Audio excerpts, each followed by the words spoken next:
Hello friends, welcome to my channel integral math. तो चलिए शुरू करते हैं वीडियो को।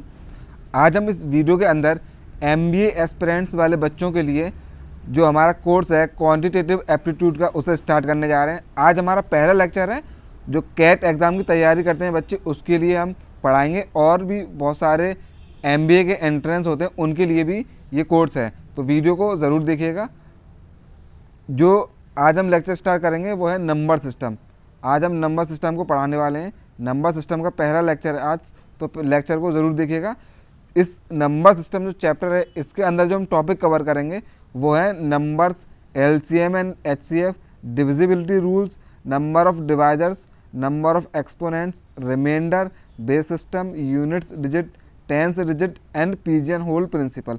इन टॉपिक्स को इस चैप्टर के अंदर हम कवर करेंगे, और कॉन्सेप्ट के साथ हम क्वेश्चंस भी कराएंगे और पीवाईक्यूज भी साथ के साथ कराते जाएंगे। फिर लास्ट में जब ये चैप्टर कंप्लीट हो जाएगा, इसी चैप्टर के हम क्वेश्चन सेशन लेकर आएंगे। इसी चैप्टर का क्वेश्चन सेशन लेकर आएंगे, एक या दो क्वेश्चन सेशन लेकर आएंगे, जिसके अंदर हम पीवाईक्यूज कराएंगे और एक अच्छे क्वेश्चन लेकर आएंगे।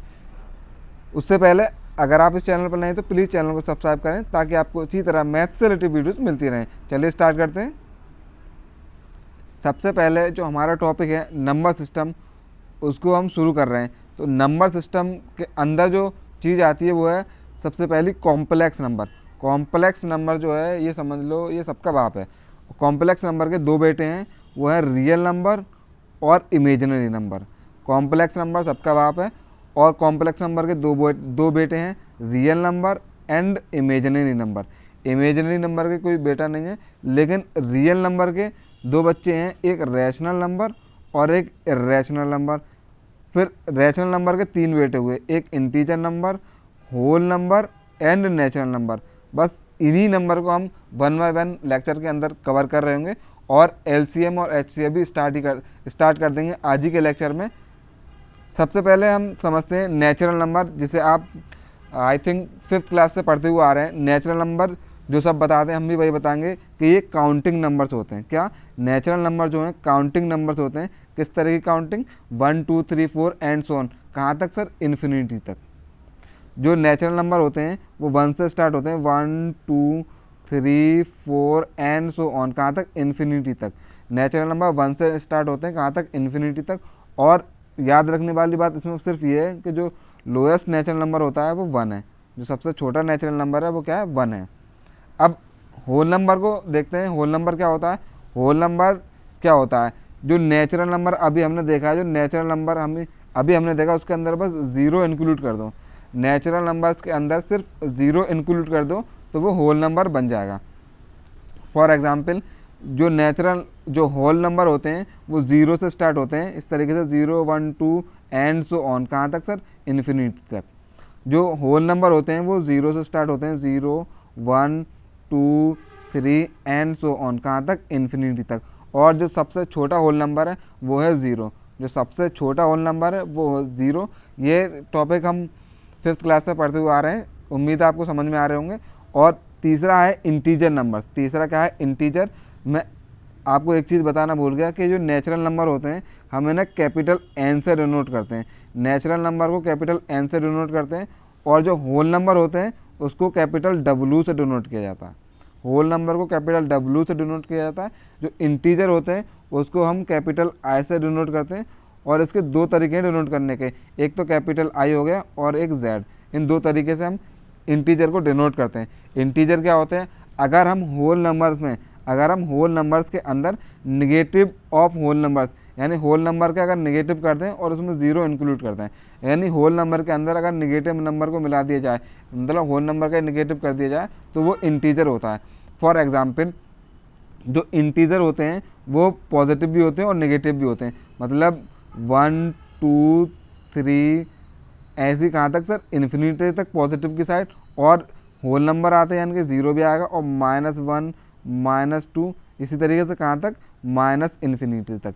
जो इंटीजर होते हैं वो हमारे होल नंबर के साथ साथ नेगेटिव नंबर आ जाते हैं। इंटीजर के अंदर होल नंबर के साथ साथ नेगेटिव नंबर आ जाते हैं।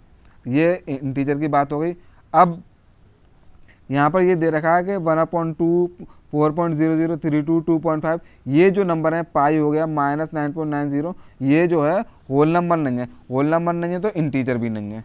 ठीक है, ये बात हो गई। अब स्टार्ट करते हैं रैशनल नंबर्स को। किसको? रैशनल नंबर की डेफिनेशन देख लेते हैं। Rational number I think 8th class में ये चैप्टर है रैशनल नंबर के नाम से। रैशनल नंबर क्या होते हैं सर? ये वो नंबर होते हैं जो P/Q की फॉर्म में लिखे होते हैं। ये वो नंबर होते हैं जो P/Q की फॉर्म में लिखे हुए होते हैं, और जो P और ये जो Q है, ये दोनों जो हैं इंटीजर होते हैं। P और Q जो है ये इंटीजर्स होते हैं, P और Q इंटीजर होते हैं। और तीसरी जो मेन बात है वो है Q जो है वो 0 के इक्वल नहीं होता, Q is not equal to 0। Rational number को दोबारा सुनो, रैशनल नंबर वो नंबर होते हैं जो P/Q की फॉर्म में होते हैं, और P और Q जो है वो इंटीजर नहीं होते, और Q जो है वो 0 के बराबर नहीं होता। P और Q जो है इंटीजर होते हैं और Q 0 के बराबर नहीं होता। अब एग्जाम्पल की हेल्प से देखते हैं। जैसे अगर मैं लिख दूँ 1/2, तो ये P/Q की फॉर्म में लिखा हुआ है, और P और Q यानी कि 1 और 2 इंटीजर भी हैं, और यानी Q 0 के इक्वल नहीं है, यानी 2 जो है वो 0 के इक्वल नहीं है। इसका मतलब ये रैशनल नंबर है। और एग्जाम्पल अगर मैं देखूं, अगर मैं यहाँ पर 3 लिख दूं, 3 भी रैशनल नंबर है। क्यों? क्योंकि 3 को हम 3/1 करके लिख सकते हैं, इसलिए ये रैशनल नंबर है। इसका मतलब इसे हम P/Q की फॉर्म में लिख सकते हैं। अगर मैं आपसे कहूँ √16 क्या ये रैशनल नंबर है? हाँ, रैशनल नंबर है। क्यों? क्योंकि हम इस √16 को लिख सकते हैं 4, और 4 एक रैशनल नंबर है। ठीक है सर। अब रैशनल नंबर को कुछ एग्जाम्पल की हेल्प से समझते हैं। ये जो दे रखा है पहला √9/4, क्या ये रैशनल नंबर है? हाँ, रैशनल नंबर है। क्यों? क्योंकि हम इसको लिख सकते हैं, √9/4 को लिख सकते हैं 3/2, और 3/2 एक रैशनल नंबर है। क्यों? क्योंकि ये P/Q की फॉर्म में लिखा हुआ है, और P और Q यानी कि 3 और 2 इंटीजर है, और Q 0 के इक्वल नहीं है, यानी 2 जो 0 के इक्वल नहीं है, इसलिए ये रैशनल नंबर है। क्या 3 रैशनल नंबर है? हाँ है। क्यों? क्योंकि मैं 3 को 3/1 करके लिख सकता हूँ। क्या 7/6 रैशनल नंबर है? हाँ है। क्यों? क्योंकि P/Q की फॉर्म में लिखा हुआ है, P और Q इंटीजर हैं। 5/0 क्या ये रैशनल नंबर है? ये P/Q की फॉर्म में लिखा हुआ है, हाँ लिखा हुआ। P और Q इंटीजर हैं, हाँ P और Q इंटीजर भी हैं, लेकिन जो ये Q है यानी कि जो 0 है, Q जो है वो 0 के इक्वल नहीं है, ये 0 के इक्वल है, इसलिए ये रैशनल नंबर नहीं है। यहाँ पर जो है Q 0 के इक्वल नहीं होना चाहिए था, लेकिन है, तो ये रैशनल नंबर नहीं है। क्या 0.312 क्या ये रैशनल नंबर है? हाँ है। जब भी पॉइंट के बाद नंबर्स लिखे हुए हैं और उनके ऊपर सबके ऊपर बार लगा हुआ है, तो वो रैशनल नंबर होता है। अब ये वाली बात याद रखना, पॉइंट के बाद जब भी जो नंबर लिखे हुए होते हैं, अगर सारे नंबर्स के ऊपर बार लगा हुआ है तो वो रैशनल नंबर है। और दूसरा, पॉइंट के बाद अगर नंबर लिखे हुए हैं, 0.81 लिखा हुआ है, तो ये भी रैशनल नंबर है, तो ये भी रैशनल नंबर होगा। दूसरा ये है, यहाँ पे पॉइंट के बाद 1 2 1 2 1 2, यानी कि ये जो रिपीट हो रहा है और रिपीट होने के बाद ख़त्म हो गया, यानी बार नहीं लग रहा, खाली ये जो रिपीट हो रहे हैं दो नंबर 1 और 2 पॉइंट के बाद रिपीट हो रहे हैं, तो वो रैशनल नंबर होगा। अगर पॉइंट के बाद नंबर रिपीट नहीं हो रहे हैं और एंड भी नहीं हो रहे हैं, अगर पॉइंट के बाद नंबर रिपीट नहीं हो रहा है लेकिन एंड हो रहे हैं, तो रैशनल नंबर होगा। लेकिन रिपीट नहीं हो रहे और एंड भी नहीं हो रहे, तो वो रैशनल नंबर नहीं होगा। ये वाली बात याद रखना। और यहाँ पर 621 यहाँ पर रिपीट हो रहे हैं लेकिन जो है एंड नहीं हो रहे, रिपीट हो रहे हैं लेकिन एंड नहीं हो रहे, तो ये रैशनल नंबर होगा। इसका मतलब रिपीट हो रहा है एंड नहीं हो रहा है, ये कौन सी कंडीशन है? ये बार वाली कंडीशन है। बार का मतलब ये है, ये जो है एक के बाद एक लिखे हुए हैं, कितने लिखे हुए हैं नहीं पता कितने लिखे हुए हैं, एंड सो ऑन करके जो लिखा हुआ है, इसका मतलब यही है। अगर नंबर्स रिपीट हो रहे हैं और एंड नहीं पता क्या है, तो वो रैशनल नंबर होंगे। और रिपीट नहीं हो रहे और एंड भी नहीं हो रहे, तो रैशनल नंबर नहीं होंगे। क्या 0.6 रैशनल नंबर है? हाँ है। क्यों? क्योंकि ये P/Q की फॉर्म में है, Q 0 के इक्वल नहीं है।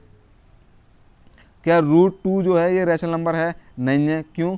सर हम √2 को तो ऐसे भी ले सकते हैं ना, √2/1, ये तो सर P/Q की फॉर्म में हो गया, लेकिन P और Q इंटीजर होने चाहिए और √2 जो है वो इंटीजर नहीं है, इसका मतलब ये रैशनल नंबर नहीं होगा। उम्मीद है आपको रैशनल नंबर समझ में आ गया होगा। अब इर्रेशनल नंबर की तरफ बढ़ते हैं। इर्रेशनल नंबर क्या होते हैं?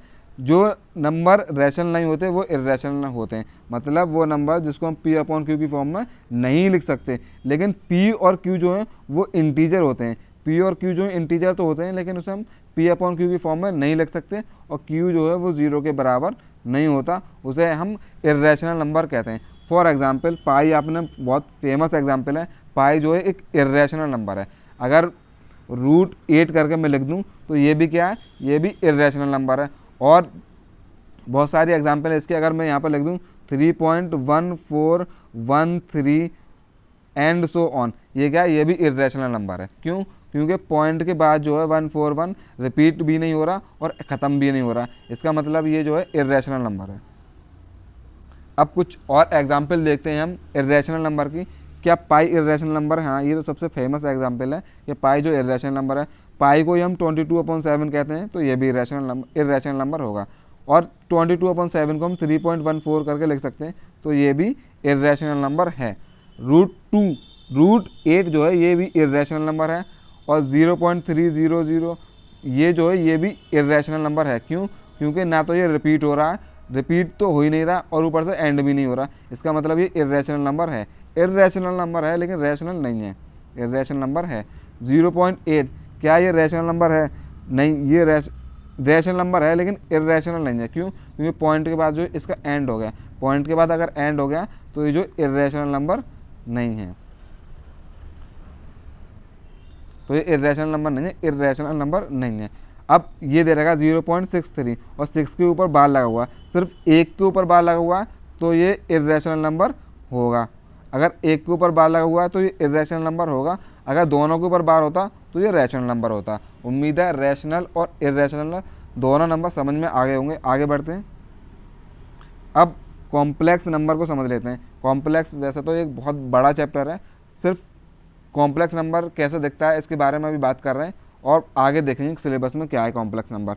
अब ये जो कॉम्प्लेक्स नंबर होता है वो Z = A + IB की फॉर्म में होता है। जो कॉम्प्लेक्स नंबर होता है वो कुछ इस फॉर्म में लिखा हुआ था। फॉर एग्जांपल अगर Z मैं लिख दूँ 4 + 3i, तो ये क्या है, इस तरीके से जब भी कोई नंबर लिखा हुआ होगा वो कॉम्प्लेक्स नंबर होगा। मतलब 3i लिखा हुआ है, इसका मतलब कॉम्प्लेक्स नंबर की बात हो रही है। इसमें जो ये पहला नंबर a लिखा हुआ है ये रियल पार्ट होता है, इसे रियल पार्ट बोलते हैं।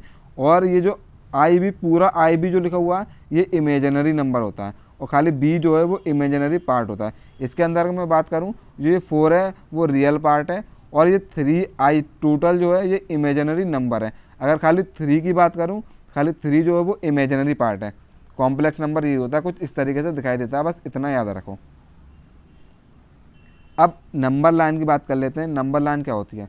नंबर लाइन कुछ नहीं है, एक सिंपल सी जो आपको लाइन दिखाई दे रही है यही नंबर लाइन होती है। इसके 0 से इधर वाले जो नंबर होते हैं वो पॉजिटिव होते हैं, और 0 से इधर वाले यानी लेफ्ट वाले जो नंबर होते हैं वो निगेटिव होते हैं, यही नंबर लाइन होती है। अगर हम प्राइम नंबर की बात करें, किसकी? प्राइम नंबर की बात करें, तो प्राइम नंबर क्या होते हैं? प्राइम नंबर वो नंबर होते हैं जिसके एग्जैक्टली 2 फैक्टर होते हैं। क्या? प्राइम नंबर वो नंबर होते हैं जिसके एग्जैक्टली 2 फैक्टर होते हैं, 1 और एक वो नंबर खुद। प्राइम नंबर वो नंबर होते हैं जिसके एग्जैक्टली 2 फैक्टर होते हैं। कौन कौन से 2 फैक्टर होते हैं? एक तो 1 होता है और एक वो नंबर खुद यानी इटसेल्फ होता है। फॉर एग्जाम्पल अगर मैं यहाँ पर लिख दूँ 41 के जब आप फैक्टराइज करोगे तो इसके एक फैक्टर तो 1 आएगा, और एक जो इसका दूसरा फैक्टर है वो 41 खुद आएगा, तो ये प्राइम नंबर है। अगर मैं यहाँ पर 7 लिखूँ, 7 के जब फैक्टराइज करेंगे तो इसके 2 फैक्टर आएंगे, एक तो 1 आएगा और एक खुद ये आ जाएगा 7, तो ये प्राइम नंबर है। प्राइम नंबर वो नंबर होते हैं जिसके एग्जैक्टली 2 फैक्टर होते हैं, एक तो 1 होता है और एक वो खुद होता है। इसका मतलब ये दोनों एग्जाम्पल जो हैं प्राइम नंबर की हैं। अब जो सबसे छोटा यानी स्मॉलेस्ट प्राइम नंबर जो है वो हमारा 2 होता है, और ये हमारा इवन प्राइम नंबर ही है। इवन प्राइम नंबर कोई पूछे इवन प्राइम नंबर कौन सा है, तो वो 2 होता है, और स्मॉलेस्ट प्राइम नंबर भी हमारा 2 ही होता है। ये वाली बात हो गई। अगर लार्जेस्ट प्राइम नंबर पूछे तो ये लार्जेस्ट प्राइम नंबर होता है, इसको याद रख लेना। 2 इंटू कुछ ये बड़ा सा नंबर लिखा हुआ -1 करके, ये लार्जेस्ट प्राइम नंबर होता है, इसको याद रखना। अब बात करते हैं 2 इन प्राइम नंबर क्या होते हैं और ट्विस्ट प्राइम नंबर क्या होते हैं। 2 इन प्राइम नंबर क्या होते हैं और ट्विस्ट प्राइम नंबर क्या होते हैं? वो प्राइम नंबर, वो 2 प्राइम नंबर, 2 इन प्राइम नंबर समझा रहे हैं, वो 2 प्राइम नंबर होते हैं जिनके बीच में एक कंपोजिट नंबर होता है। अभी कंपोजिट नंबर नहीं पढ़ाया, आगे पढ़ाएंगे, समझ में आ जाएगा। वो 2 प्राइम नंबर होते हैं। फॉर एग्जांपल अगर मैं 11 और 13 ले लूँ, ये वो 2 प्राइम नंबर है जिसके बीच में एक जो है कंपोजिट नंबर है, यानी कि 12। इनके बीच में क्या आ रहा है? 12 आ रहा है। इसका मतलब जिन 2 प्राइम नंबर के बीच में एक कंपोजिट नंबर, यानी जिन 2 प्राइम नंबर के बीच में कंपोजिट नंबर आए उसे हम 2 इन प्राइम नंबर कहते हैं। और दूसरी तरीके से ऐसे भी समझ सकते हैं, अगर दो प्राइम नंबर का डिफरेंस निकालें तो वो अगर 2 आ रहा है, 13 में से 11 जाएगा तो 2 बचेगा। अगर दो प्राइम नंबर का डिफरेंस करने पर 2 आ रहा है तो वो हमारा ट्विन प्राइम नंबर होगा। उम्मीद है ये वाली बात समझ में आ गई। एक तो 11 और 13 ये दोनों ट्विन प्राइम नंबर हो गए। और एक एग्जाम्पल आप कमेंट में जाकर बताइएगा। अब ट्विस्ट प्राइम नंबर की बात कर लेते हैं। ट्विस्ट प्राइम नंबर की अगर हम बात करें तो ये जो 13 लिखा हुआ है, इसकी जो डिजिट है 31 और 3 लिखा हुआ है, अगर मैं 31 लिख दूँ यानी 31 लिख दूँ तो ये दोनों प्राइम नंबर होंगे, 13 भी और 31 भी। यानी 13 की डिजिट को इंटरचेंज करके मैंने 31 लिख दिया और दोनों ही प्राइम नंबर हैं, तो वो ट्विस्ट प्राइम नंबर होते हैं। मतलब जो डिजिट है उसको मैंने ट्विस्ट कर दिया, तो उसे ही ट्विस्ट प्राइम नंबर कहते हैं। एक और एग्जांपल इसकी लेकर समझा देता हूँ। जैसे 17 प्राइम नंबर है और जब इसकी डिजिट को इंटरचेंज करेंगे तो ये 71 हो जाएगा, और ये 17 और 71 दोनों ही प्राइम नंबर हैं, तो यही ट्विस्ट प्राइम नंबर होते हैं। बस यहाँ पर जो अभी समझाया वही चीज़ लिखी हुई है, ट्विस्ट प्राइम और ट्विन प्राइम नंबर। आगे बढ़ते हैं, देख लीजिएगा वीडियो पॉज करके।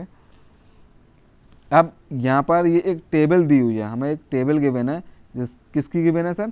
1 से लेकर 1000 तक प्राइम नंबर कितने होते हैं। मतलब अगर मैं 1 से लेकर 100 तक बात करूं कितने प्राइम नंबर होंगे सर? 25 होंगे।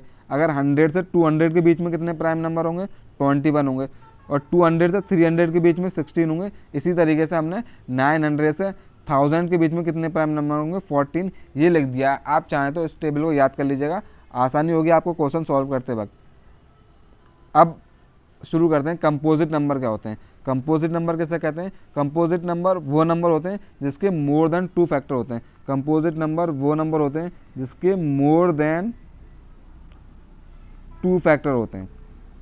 कंपोजिट नंबर वो नंबर होते हैं जिसके मोर देन 2 फैक्टर होते हैं। फॉर एग्जाम्पल 4 के जब फैक्टर निकालेंगे तो इसके फैक्टर आएगा 1, 2 और एक 4 खुद। इसका मतलब इसके मोर देन 2 यानी 3 फैक्टर हैं, तो ये 4 क्या है? कंपोजिट नंबर हो जाएगा। एक और एग्जांपल है 6। जब 6 के फैक्टराइज करोगे, एक 1 आएगा इसका फैक्टर, एक 2 आएगा और एक 3 आएगा। ये इसके 3 फैक्टर हैं यानी मोर देन 2 फैक्टर हैं, तो ये भी कंपोजिट नंबर है। कंपोजिट नंबर क्या होते हैं? कंपोजिट नंबर वो नंबर होते हैं जिसके मोर देन 2 फैक्टर होते हैं। जिसके मोर देन 2 फैक्टर होते हैं उसे कंपोजिट नंबर बोलते हैं। और जो सबसे छोटा कंपोजिट नंबर है वो है हमारा 4। सबसे छोटा लोएस्ट कंपोजिट नंबर हमारा 4 है, ये याद रखना। और all composite number will have at least 3 factors. मतलब जितने भी कंपोजिट नंबर हैं दुनिया के अंदर, पूरी दुनिया में जितने भी कंपोजिट नंबर हैं, हर एक कंपोजिट नंबर का कम से कम 3 फैक्टर तो होंगे ही होंगे। ये 4 और 6 ही दिखाई दे रहे हैं, इनके 3 फैक्टर तो हैं। तो दुनिया में कितने भी कंपोजिट नंबर हों, सबके 3 फैक्टर तो कम से कम होंगे। ज़्यादा से ज़्यादा तो कितने भी हो सकते हैं, लेकिन कम से कम 3 फैक्टर होंगे। अब आगे बात करते हैं। ये जो कुछ ऐसे पॉइंट जो बताते हैं हम, उन पॉइंटों को याद रखना, क्वेश्चन करते वक्त बहुत आसानी रहती है। अब इवन और ऑड नंबर को स्टार्ट करते हैं कि इवन नंबर क्या होते हैं और ऑड नंबर क्या होते हैं। इवन नंबर की अगर मैं बात करूं तो इवन नंबर जो होते हैं वो 2p की फॉर्म में होते हैं। 2p की फॉर्म में होते हैं। और p यहाँ पर क्या दे रखा है सर? p जो यहाँ पर हमारा इंटीजर है। p क्या है यहाँ पर? p जो है हमारा इंटीजर है, ठीक है। 2p की फॉर्म में होते हैं। इसका मतलब क्या है? अगर मैं यहाँ पर p की वैल्यू रख दूँ 3, अगर मैंने p की वैल्यू 3 रख दी तो ये हो जाएगा 2 × 3 which will be equal to 6। यानी कि जो 6 आया वो क्या है? वो इवन नंबर है। ये 2p की फॉर्म में होते हैं। अगर फॉर एग्जांपल मैं यहाँ पर p की जगह पर रख दूँ -7 रख दे रहा हूँ, अगर मैं यहाँ पर -7 रख दूँ तो ये हो जाएगा 2 × -7 which will be equal to -14। 14 आ रहा है, इसका मतलब ये इवन नंबर है। और इसका मतलब -14 है तब भी इवन नंबर है। इससे क्या पता चल रहा है? इससे पता चल रहा है चाहे नेगेटिव हो चाहे पॉजिटिव हो, यानी इवन नंबर जो है पॉजिटिव भी हो सकते हैं, नेगेटिव भी हो सकते हैं। इससे ये वाली बात समझ में आई। जो इवन नंबर होते हैं वो 2p की फॉर्म में होते हैं, और ये नेगेटिव भी हो सकते हैं और पॉजिटिव भी हो सकते हैं। अब ऑड नंबर की अगर मैं बात करूँ, जो ऑड नंबर होते हैं वो 2p + 1 की फॉर्म में होते हैं। और यहाँ पर जो p है वो यहाँ पर भी इंटीजर होता है। जो हमारा p है वो यहाँ पर भी इंटीजर होता है।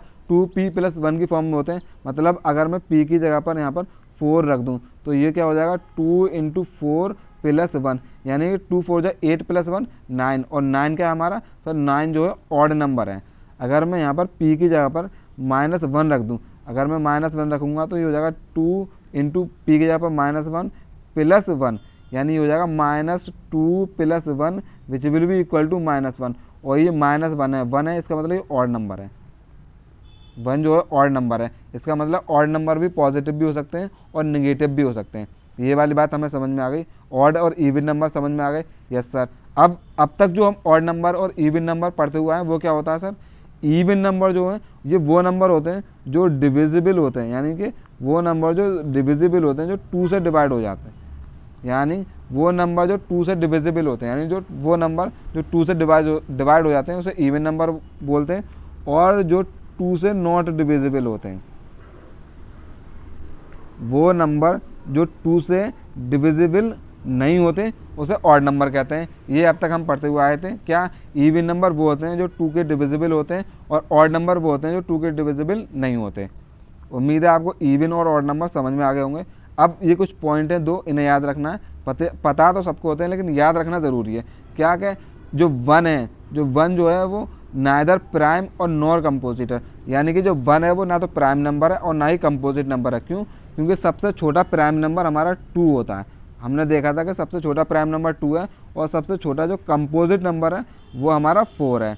इसलिए जो 1 जो है वो ना तो प्राइम नंबर है और ना ही कंपोजिट नंबर है। अब 0 की अगर मैं बात करूँ सेकंड पॉइंट में, 0 जो है वो हमारा नाइदर पॉजिटिव और नॉर नेगेटिव, मतलब 0 एक ऐसा नंबर है ना तो ये नेगेटिव है और ना ही पॉजिटिव है, इसकी एक अलग ही दुनिया है। अब कुछ क्वेश्चन सॉल्व कर लेते हैं, फिर और कॉन्सेप्ट की और बढ़ेंगे आगे। ये जो क्वेश्चन है आप कैट 2003 के अंदर आ चुका है। ये जो क्वेश्चन है कैट 2003 में आ चुका है। अब इस क्वेश्चन को कर लेते हैं। इस क्वेश्चन के अंदर कह रहे हैं n+2 n+4 जो है प्राइम नंबर है। हमें बताना है number of possible solution for n के कितने नंबर ऑफ पॉसिबल सॉल्यूशन बताने, n की वैल्यू नहीं बतानी है, n के नंबर ऑफ पॉसिबल सॉल्यूशन बताने। क्या गिवन है सर, हमें n+2 और n+4 गिवन है। हमें n के पॉसिबल सॉल्यूशन बताने, नंबर ऑफ पॉसिबल सॉल्यूशन। अगर लेकिन जब n की वैल्यू रखें तो याद रखना तीनों के तीनों प्राइम नंबर होने चाहिए।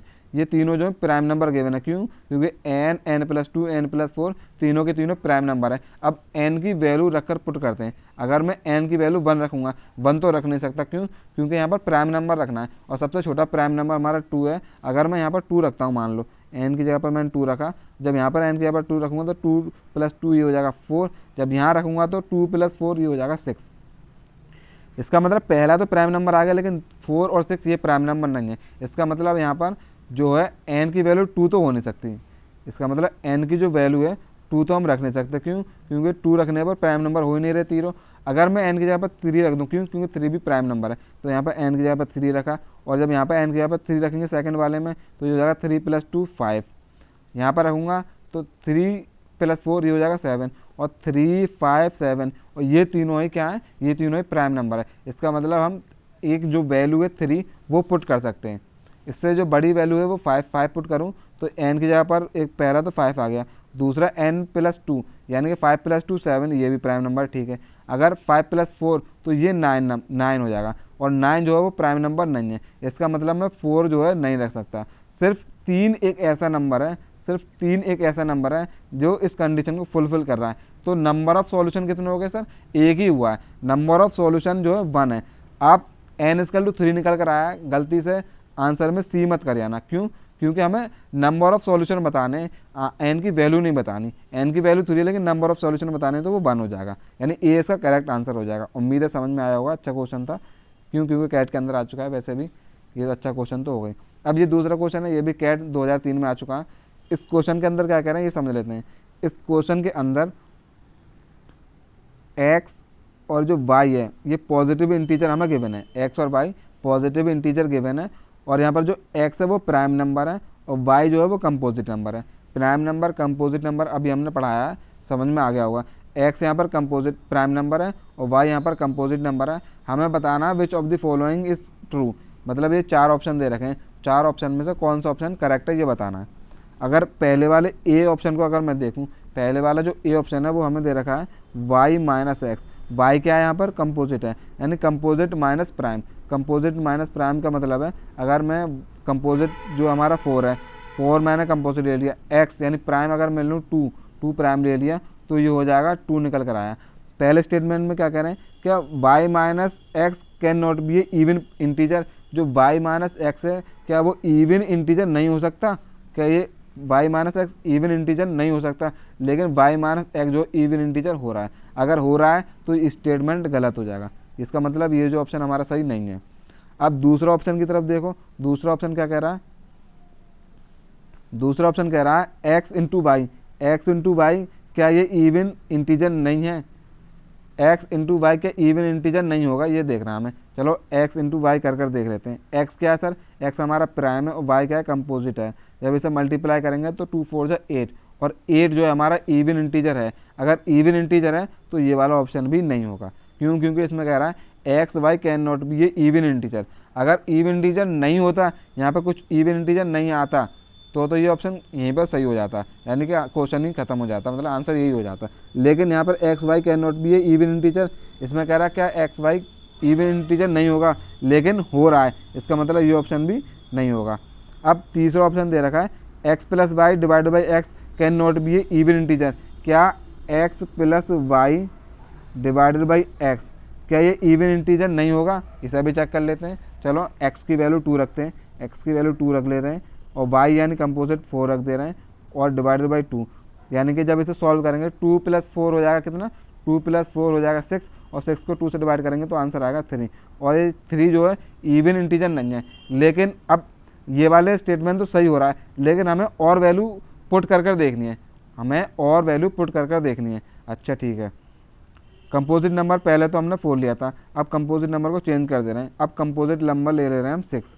जब मैं कंपोजिट नंबर 6 लूँगा, 6 + 2 जो है 8 हो जाएगा, और 8 को जब 2 से डिवाइड करूँगा तो 4 आएगा। इसका मतलब ये जो चीज़ दे रखी थी, यानी सी ऑप्शन के अंदर ये जो है इवन इंटीजर हो रहा है, लेकिन इसमें कह रहा है नहीं होना चाहिए था, इवन इंटीजर हो रहा है, तो इसका मतलब ये भी करेक्ट हो जाएगा। कौन सा ऑप्शन सही है सर, ऑप्शन नंबर डी सही है। इस क्वेश्चन के अंदर हमें ये बताना था कौन सा स्टेटमेंट करेक्ट है, तो इस तीनों में से कोई सा भी स्टेटमेंट करेक्ट नहीं है, इसका मतलब ऑप्शन डी जो है सही आंसर हो जाएगा। अच्छा क्वेश्चन था, कॉन्सेप्ट बेस्ड क्वेश्चन था। इसी तरह के क्वेश्चन आपके कॉन्सेप्ट को अच्छी तरीके से स्ट्रॉन्ग करते हैं। आगे बढ़ते हैं, अब हम स्टार्ट करते हैं एलसीएम, यानी लीस्ट कॉमन मल्टीपल। एलसीएम क्या होता है, लीस्ट कॉमन मल्टीपल को हम एलसीएम बोलते हैं। एलसीएम को समझाने से पहले हम बता देते हैं आपको कि जो एलसीएम होता है वो जो है पॉजिटिव नंबर के लिए ही डिफ़ाइन होता है। सिर्फ जो एलसीएम है सिर्फ पॉजिटिव नंबर के लिए ही डिफ़ाइन होता है। इसका मतलब चाहे 0 हो, ये 0 के लिए भी डिफ़ाइन नहीं है, और निगेटिव नंबर के लिए भी ये डिफ़ाइन नहीं है। जो हमारा एलसीएम है, एलसीएम सिर्फ पॉजिटिव नंबर के लिए ही डिफ़ाइन है, 0 और निगेटिव नंबर के लिए नहीं डिफ़ाइन है। अब ये वाली बात याद रखना। अब ये मल्टीपल ऑफ 3 दे रखा है एंड मल्टीपल ऑफ 4 हमें गिवन है, मल्टीपल ऑफ 3 गिवन है एंड मल्टीपल ऑफ 4 गिवन है, और हमें बताना क्या है इसके अंदर, हमें बताना है एलसीएम बताना है किसका, 3 एंड 4, 3 एंड 4 का हमें एलसीएम बताना है। एलसीएम क्या होता है सर, लीस्ट कॉमन मल्टीपल। मतलब इन दोनों के अंदर सबसे छोटा, यानी सबसे छोटा मल्टीपल कौन सा है, लीस्ट कॉमन मल्टीपल। इसके अंदर दोनों के अंदर मुझे 12 दिखाई दे रहा है। 3 के भी मल्टीपल में भी 12 है सबसे छोटा, और 4 के मल्टीपल में भी 12 है। इसका मतलब हमारा जो आंसर हो जाएगा वो 12 हो जाएगा। क्या बताना था हमें इसके अंदर, हमें इसके अंदर बताना था, एलसीएम बताना था 3 एंड 4 का, तो वो हमारा 12 हो जाएगा। अब एलसीएम निकालना अब अच्छी तरीके से समझ लेते हैं एक बार। अब पहले प्रोसेस देखते हैं एलसीएम निकालने का प्रोसेस क्या है। पहला स्टेप क्या है, पहला स्टेप कह रहा factorise all the numbers into their prime factors. मतलब सबसे पहले तो जितने भी नंबर का एलसीएम निकालना है तो उनको फैक्टराइज करो। 10, 20 और 25 गिवन है, पहले इनका हम फैक्टराइज कर ले रहे हैं। जब हम 10 का फैक्टराइज करेंगे, जब 10 का फैक्टराइज करेंगे तो क्या आएगा सर, 2 5 या 10, बस 2 ही फैक्टर होंगे इसके। जब 20 के फैक्टराइज करेंगे, सबका फैक्टर कर लो पहले, 20 के करेंगे तो 20 का क्या आएगा सर, 20 को लिख सकते हैं हम 2 × 2 × 5, ये 20 के फैक्टर हो गए, ठीक है। अब 25 के भी लिख दे रहे हैं सर, 25 के क्या फैक्टर होंगे, इसके फैक्टर हो जाएंगे 5 × 5। सेकंड स्टेप क्या कह रहा है, सेकंड स्टेप कह रहा है collect all the distinct factor, मतलब जितने भी डिफरेंट फैक्टर्स हैं। डिफरेंट फैक्टर कौन कौन से, एक तो 2 आ गया और एक 5, बस ये 2 अलग अलग फैक्टर हैं, 2 और 5 हैं, कोई तीसरा नंबर यहाँ पर है नहीं। ये तो सेकंड स्टेप होगा। थर्ड स्टेप क्या कह रहा है, थर्ड स्टेप कह रहा है raise each factor to its maximum available power and multiply. तीसरा स्टेप क्या कह रहा है, तीसरा स्टेप कह रहा है इसके जो मैक्सिमम पावर वाले नंबर हैं, यानी 2 की मैक्सिमम पावर किसके अंदर है, इसके अंदर है।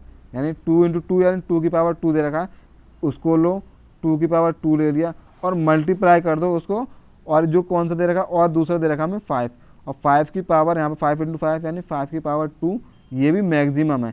बस इनको मल्टीप्लाई करो, 2 की पावर 2 हो जाएगा 4, 5 की पावर 5 हो जाएगा 25, और जब इसे मल्टीप्लाई करेंगे तो ये आएगा 100।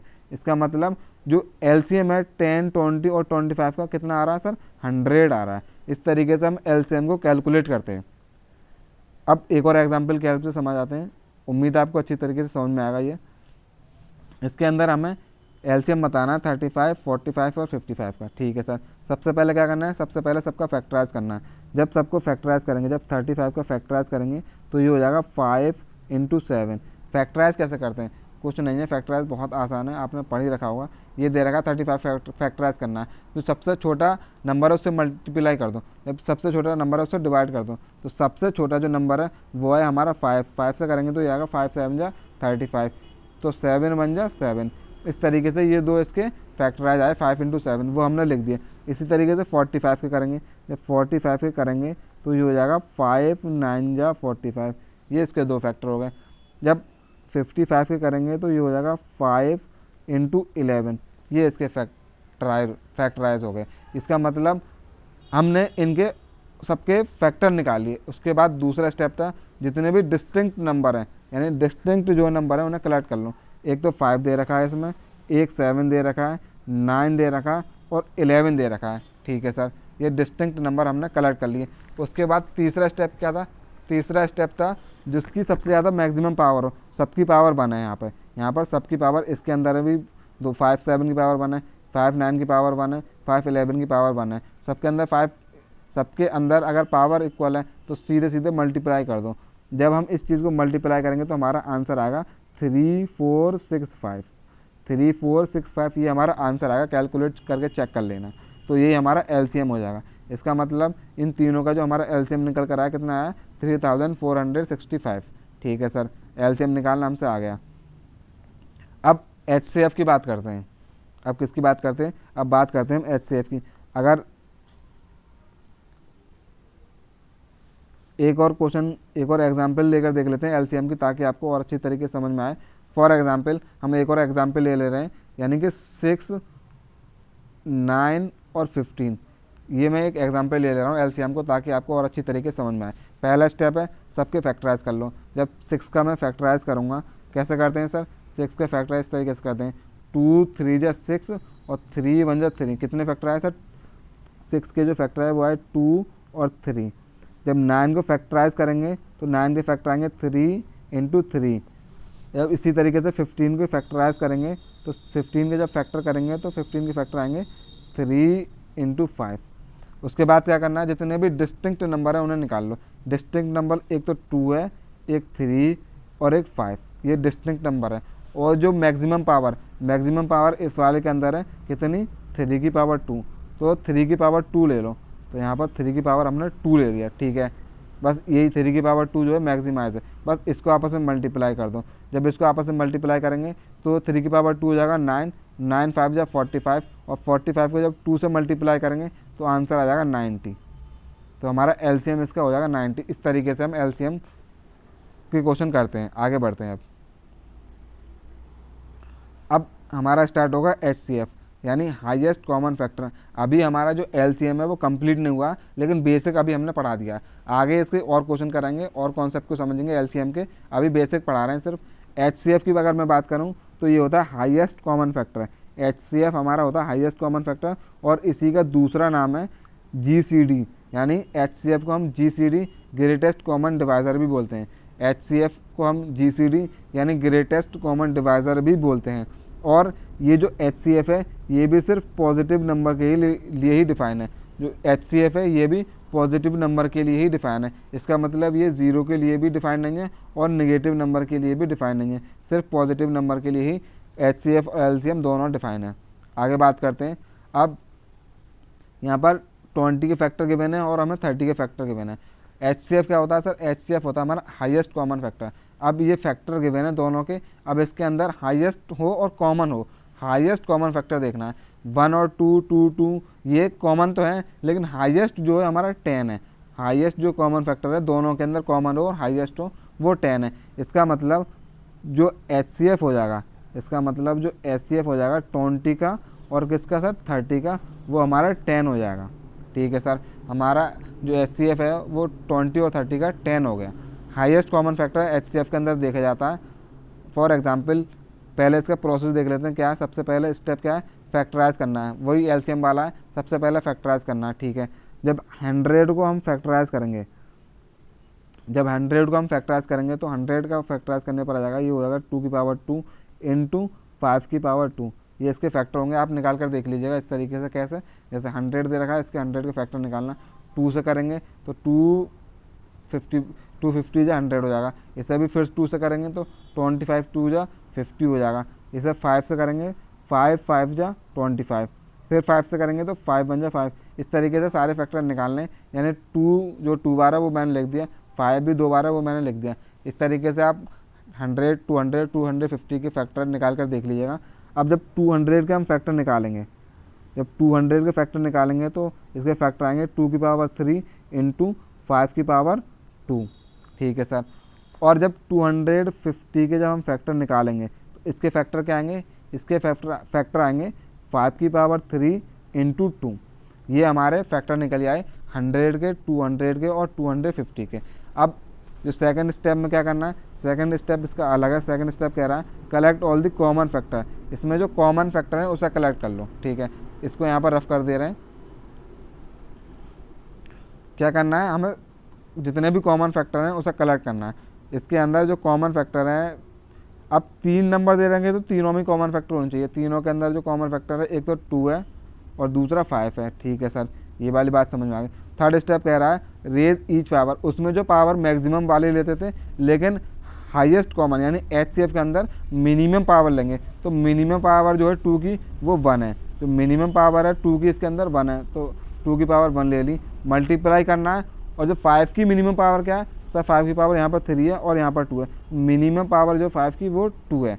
इसका मतलब 2 इंटू 5 की power 2 25 which will be equal to 50। इसका मतलब जो हमारा HCF निकल कर आया, हमारा जो HCF निकल कर आया वो हमारा 50 निकल कर आया। इस तरीके से हम HCF फाइंड करते हैं। अब इस क्वेश्चन के अंदर हमें क्या बताना है, इस क्वेश्चन के अंदर हमें LCM एंड HCF दोनों फाइंड करने हैं। सबसे पहला स्टेप है फैक्टराइज कर लो। ठीक है, 16 के जब हम फैक्टर करेंगे तो 16 के फैक्टर आएगा 2 की पावर 4, ये 16 के फैक्टर हो जाएंगे। जब 12 के फैक्टर करेंगे, 12 के फैक्टर क्या आएगा सर, 2 की पावर 2 मल्टीप्लाई बाई 3। ठीक है, जब 24 के फैक्टर करेंगे, तो जब 24 के फैक्टर करेंगे तो क्या आएगा, 2 की पावर 3 इंटू 3। LCM कैसे फाइंड करते हैं सर, जो भी डिस्टिंक्ट नंबर होते हैं उन्हें देख लो। तो LCM फाइंड कर रहे हैं। सबसे पहले LCM के लिए डिस्टिंक्ट नंबर देख ले रहे हैं। एक तो सर 2 है मल्टीप्लाई एक 3 है। जो मैक्सिमम पावर है वो रख दो सर, 2 की पावर 4 जो मैक्सिमम है यहाँ पर, और 3 की पावर 1 है। ठीक है, 2 की पावर 4 इंटू 3, तो ये क्या हो जाएगा, 2 की पावर 4 इंटू 3 ये हो जाएगा 48। क्यों, क्योंकि 2 की पावर 4 हो जाता है 16, और 16 को जब 3 से मल्टीप्लाई करेंगे तो 48 ही आएगा। ठीक है सर, अब LCM तो हमारा 48 आ गया। अब चेक करते हैं HCF क्या होगा। HCF क्या होता है सर, HCF के अंदर फैक्टराइज करते हैं सर, फैक्टर कर लिए। उसके बाद जो कॉमन होता है, जो दोनों जब तीनों के अंदर जो कॉमन है वो क्या है सर, तीनों के अंदर जो कॉमन है वो है 2। 3 नहीं है, क्यों, क्योंकि 3 जो है इसमें 3 नहीं है, तो सिर्फ 2 ही कॉमन है। और कॉमन के साथ साथ हमें देखना है सबसे छोटी पावर, सबसे छोटी पावर जो है वो उसकी 2 है। इसका मतलब 4 इसका आंसर हो जाएगा। तो हाईएस्ट कॉमन फैक्टर यानी HCF क्या आया, HCF जो है इसका वो आया 4, HCF 4 आया, और जो LCM है वो 48 आया। इस तरीके से HCF और LCM हम फाइंड करते हैं। अब आगे देख लेते हैं क्या है। अब यहाँ पर हमें फॉर्मूलेज गिवन है। ये LCM ऑफ फ्रैक्शन निकालने का फॉर्मूला है, ये HCF ऑफ फ्रैक्शन निकालने का फॉर्मूला है, और ये LCM इंटू HCF निकालने का फॉर्मूला है।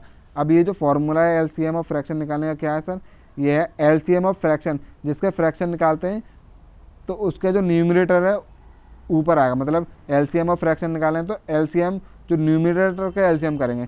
अगर HCF ऑफ फ्रैक्शन निकाल रहे होते हैं तो हम न्यूमरेटर का HCF निकालते हैं। इसका मतलब जो यहाँ पर गिवन होगा जिसका निकालना होगा वो ऊपर आएगा, और जो दूसरा जो नीचे आ जाएगा, यानी डिनोमिनेटर का हम HCF निकालेंगे। अगर HCF और फ्रैक्शन निकालेंगे तो HCF ऊपर आएगा, LCM नीचे आएगा, सॉरी। अब ये जो फॉर्मूले हैं इनके ऊपर क्वेश्चन जो है हम आने वाले जो लेक्चर है नेक्स्ट उस लेक्चर में करेंगे। इसके अंदर सिर्फ हम फॉर्मूले का दर्शन करा रहे हैं आपको, फर्स्ट फॉर्मूले का दर्शन कर लो। आगे वाले जो लेक्चर होगा उसके अंदर हम LCM की और बहुत सारी बातें करेंगे। अब इसके अंदर ये तीसरा जो ये फॉर्मूला ये इसका यूज़ करने वाले हैं सिर्फ इस वीडियो के अंदर हम, क्या कि LCM इंटू HCF, यानी LCM को जब HCF से मल्टीप्लाई करोगे तो वो 2 नंबर के प्रोडक्ट के इक्वल होता है, यानी प्रोडक्ट ऑफ द 2 नंबर के इक्वल होता है। अब इस वाले फॉर्मूले को याद रखना है आपको। अब ये नेक्स्ट टॉपिक है वो हमारा है मैक्सिमा एंड मिनिमा, LCM और HCF का मैक्सिमा और मिनिमा। जब भी प्रोडक्ट ऑफ 2 नंबर हमें गिवन होगा, मैक्सिमा और मिनिमा की अगर मैं बात करूं, सबसे पहले बात करेंगे कि जब भी प्रोडक्ट ऑफ 2 नंबर का जब भी हमें प्रोडक्ट गिवन होगा और LCM या HCF में से कोई एक गिवन हो, LCM या HCF में से कोई एक गिवन हो और प्रोडक्ट ऑफ 2 नंबर गिवन है, तो वहाँ पर जो है मैक्सिमा और मिनिमा की बात करेंगे। क्या, दोबारा सुनो, जब प्रोडक्ट ऑफ 2 नंबर गिवन हो और LCM या HCF में से कोई एक गिवन हो, वहाँ पर मैक्सिमा और मिनिमा की बात होगी। ठीक है सर, मैक्सिमा और मिनिमा की बात कब होगी क्वेश्चन के अंदर, ये समझ में आ गया। अब ये नेक्स्ट पॉइंट है वो है जो मैक्सिमम वैल्यू जो होती है LCM की, वो मतलब जो मैक्सिमम वैल्यू होगी LCM की वही जो वैल्यू है वो HCF के लिए मिनिमम हो जाएगी। क्या, जो LCM के लिए जो वैल्यू मैक्सिमम है वो वैल्यू HCF के लिए मिनिमम होगी और जो वैल्यू LCM के लिए मिनिमम है वो HCF के लिए मैक्सिमम हो जाएगी। इसका क्या मतलब है सर, इसका मतलब है जो ये LCM है वो इन्वर्सली प्रोपोर्शनल होता है HCF के।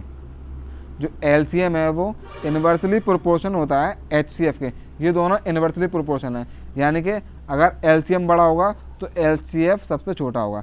फॉर एग्जांपल अगर मैं बात करूँ, ये 10 गिवन है, 10 HCF है और 10 LCM भी है, यानी कि 10 HCF भी है और 10 LCM भी है। इसका मतलब ये जो LCM अगर 10 जो है सबसे छोटा गिवन है, तो लीस्ट मान लो ये HCF गिवन है और ये जो है लार्जेस्ट HCF गिवन है 10, तो इसका मतलब ये जो 10 है ये मिनिमम LCM हो जाएगा। अगर ये लार्जेस्ट HCF गिवन है 10, तो ये वाला जो 10 है ये मिनिमम हो जाएगा। क्यों? क्योंकि ये दोनों इन्वर्सली हैं एक दूसरे के। ये वाली बात अब थोड़ी देर में समझ में आएगी। ये क्वेश्चन कर लेते हैं पहले। इस क्वेश्चन के अंदर हमें गिवन है HCF of 2 natural numbers A and B is 120, यानी कि 2 नंबर का HCF हमें क्या गिवन है वो लिख लेते हैं। हमें गिवन है HCF 2 नंबर का, 2 नंबर को A और B का में HCF कितना गिवन है सर 120, ठीक है। और जो प्रोडक्ट है इन 2 नंबर का प्रोडक्ट यानी A इंटू B जो है वो हमें गिवन है 10,000, ठीक है सर। ये वाली बात हमें समझ में आ गई। हमें बताना क्या है, हमें बताना है इसके अंदर how many sets of values of A and B are possible, यानी कि A और B की जो वैल्यू के सेट्स हैं वो कितने पॉसिबल होंगे ये बताना हमें। सबसे पहली बात जो HCF है A और B का वो हमें 120 गिवन है। इसका मतलब अगर मैं A कोई नंबर होता उसके फैक्टर करता और B कोई नंबर होता और मैं उसके फैक्टर करूं तो HCF जो 120 गिवन है। HCF क्या होता है sir, highest common factor. Common factor होता है इसका मतलब जो कॉमन है, इसका मतलब 120 A के अंदर भी आ रहा होगा, हाईएस्ट कॉमन फैक्टर होता है तो 120 B के अंदर भी आ रहा होगा। ये वाली बात दोबारा सुनो, HCF क्या होता है सर, हाईएस्ट कॉमन फैक्टर होता है, वो हमें 120 गिवन है। जब हम A को फैक्टराइज करेंगे और B को फैक्टराइज करेंगे, कॉमन फैक्टर है तो मतलब 120 कॉमन फैक्टर है तो दोनों के अंदर आएगा, ठीक है सर, दोनों के अंदर आएगा।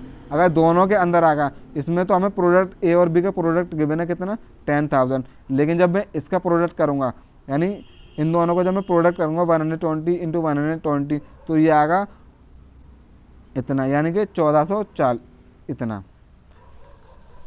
जब इसका प्रोडक्ट करूँगा तो ये आएगा 14,400 120 का 120 से जब मल्टीप्लाई करेंगे तो 14,400 जो है हमारा मल्टीप्लाई आएगा। इसका मतलब ये जो गिवन है हमें A इंटू बी जो 10,000 गिवन है, ये जो हमारी कंडीशन ये तो फुलफिल ही नहीं हो रही। क्यों? क्योंकि जो कॉमन फैक्टर है यानी जो HCF है जब उसी का मल्टीप्लाई कर रहे हैं तो ये वैसे भी 10,000 से ज़्यादा आ रहा है, यानी 14,400 आ रहा है। इसका मतलब ऐसे कोई सेट नहीं है A और B का जो कि इस वाली कंडीशन को फुलफिल कर रहा हो। तो इसका मतलब हाउ मैनी सेट्स पूछा है, तो नो सेट, ऐसा कोई सेट ही नहीं है, तो इसका आंसर नो हो जाएगा। उम्मीद है आपको ये समझ में आ गया होगा, नहीं समझ में आएगा हो तो वीडियो को वापस करिए और दोबारा समझिए, समझ में आ जाएगा। अब नेक्स्ट क्वेश्चन देखते हैं। ये जो क्वेश्चन हमें गिवन है, इसके अंदर product of two natural number हमें 144 गिवन है, ठीक है। हमें इसके अंदर क्या बताना है, हमें इसके अंदर बताना है लार्जेस्ट पॉसिबल HCF बताना है और स्मॉलेस्ट पॉसिबल HCF बताना है, यानी कि स्मॉलेस्ट और लार्जेस्ट HCF बताना है हमें। और गिवन क्या है सर, 144 जो हमें दो नंबर का प्रोडक्ट गिवन है, दो नंबर का प्रोडक्ट गिवन है। अब फॉर्मूला याद करो क्या, कि सर जो फॉर्मूला याद करो कि जो LCM इंटू HCF जो है, यानी कि HCF और LCM का जो प्रोडक्ट होता है वो दो नंबर के प्रोडक्ट के इक्वल होता है, यानी दो नंबर यहाँ पर A और B मान लूँ तो वो A इंटू बी के इक्वल होगा।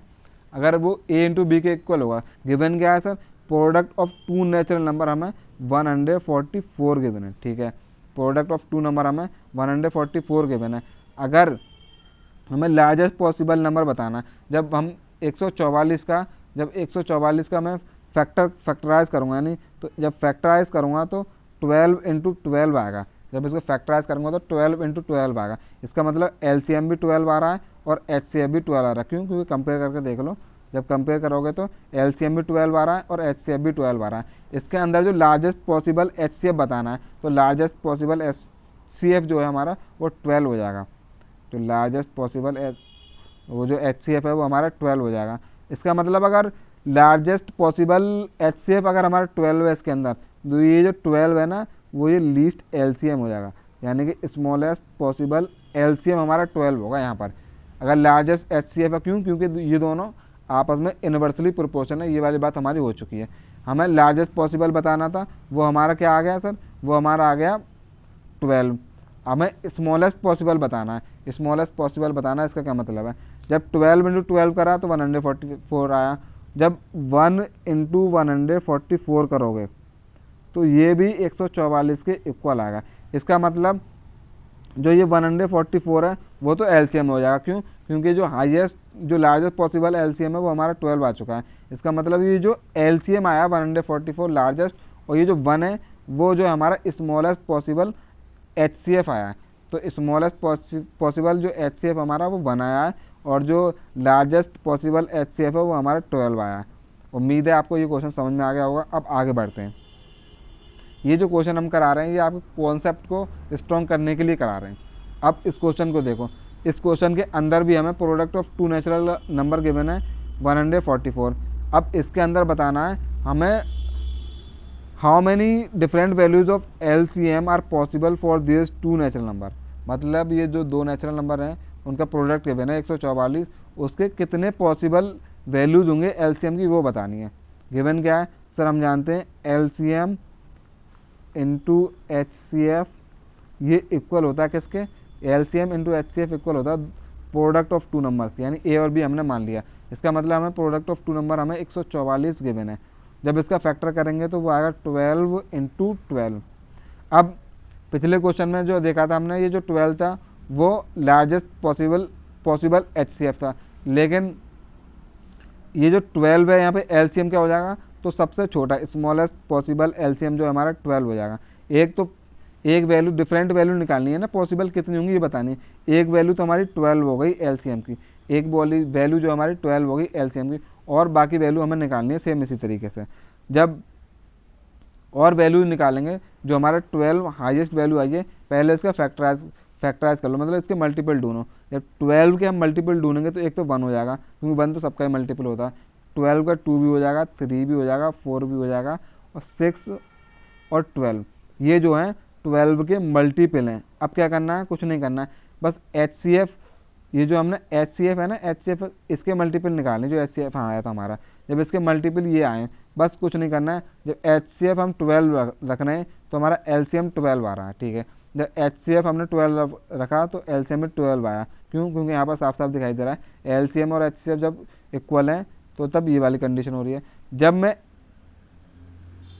HCF की वैल्यू जब मैं 6 रखूँगा जब HCF की वैल्यू 6 क्यों रख रहे हैं, क्योंकि हमने 12 का फैक्टराइज करा, तो इसमें 12, 6, 4, 3, 2, 1 सारी वैल्यू पुट करके देखेंगे। जब LCM की वैल्यू हम 6 रखेंगे, तो जब HCF की वैल्यू हम 6 रखेंगे तो हमारे LCM की जो वैल्यू है वो 24 आएगी।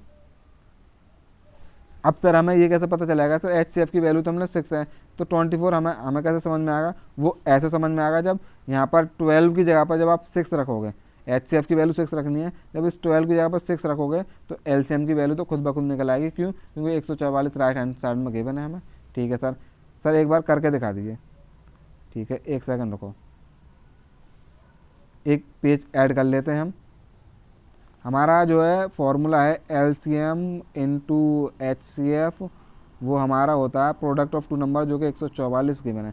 इसका मतलब जब हमने LCM और HCF को 12 इंटू 12 लिया तो LCM भी 12 आ रहा था और HCF भी 12 आ रहा था। ठीक है, अब HCF तो हमें 6 रखना है और ये हमारा 144 पहले से गिवन है, तो LCM तो निकाल ही लोगे ना यहाँ से। तो यहाँ से LCM कितना आ जाएगा, जब HCF हम 6 रख रहे हैं तो हमारा LCM आ जाएगा, इसको 6 से डिवाइड कर दो। जब इसे 6 से डिवाइड करेंगे तो ये हो जाएगा 6 2 जा 12 और 6 4 जा 24, तो 24 हमारा आ जाएगा LCM। तो इसलिए हमने यहाँ पर 24 LCM ले रखा है। सेम इसी तरीके से जब 4 रखोगे, जब यहाँ पर 6 की जगह पर 4 रखोगे तो हमारा LCM 36 आ जाएगा। जब HCF 3 रखोगे तो LCM 48 आएगा। जब HCF की वैल्यू 2 रखोगे तो LCM 72 आएगा। जब HCF की वैल्यू 1 रखोगे तो LCM आएगा 144, यानी कि लार्जेस्ट पॉसिबल LCM 144। इसका मतलब हमें बताना था many different values of LCM possible. तो LCM की कितनी डिफरेंट वैल्यूज पॉसिबल हैं, तो देख लेते हैं, 1 2 3 4 5 6। इसका मतलब 6 वैल्यू जो है LCM की डिफरेंट पॉसिबल हैं। तो आंसर हमारा 6 हो जाएगा इसका। ठीक है सर, ये हमें समझ में आ गया LCM और HCF। अब जो नेक्स्ट लेक्चर कराएंगे, यहाँ पर हमारा ये लेक्चर हो चुका है कंप्लीट। अब जो हमारा नेक्स्ट लेक्चर होगा उसके अंदर हम HCF और LCM से शुरुआत करेंगे और उसके अच्छे अच्छे कॉन्सेप्ट को समझेंगे और अच्छे अच्छे क्वेश्चन कराएंगे इसके ऊपर। अभी तो बहुत ज़्यादा चलने वाला है ये HCF और LCM, लेकिन अगर नेक्स्ट लेक्चर के अंदर ये कंप्लीट हो जाएगा, क्योंकि नेक्स्ट लेक्चर थोड़ा सा बड़ा बनाएंगे और इससे भी ज़्यादा। उम्मीद है आपको लेक्चर समझ में आया होगा। ये हमने आज पहला लेक्चर कराया है किसका, कैट एग्ज़ाम के लिए या MBA एंट्रेंस की किसी भी एंट्रेंस की तैयारी कर रहे हो उसके लिए। नंबर सिस्टम शुरू हो गया है। उम्मीद है आपको चीज़ें समझ में आई होंगी। अगर वीडियो अच्छी लगी हो तो वीडियो को लाइक करें, चैनल को सब्सक्राइब करें। Thank you for watching the video.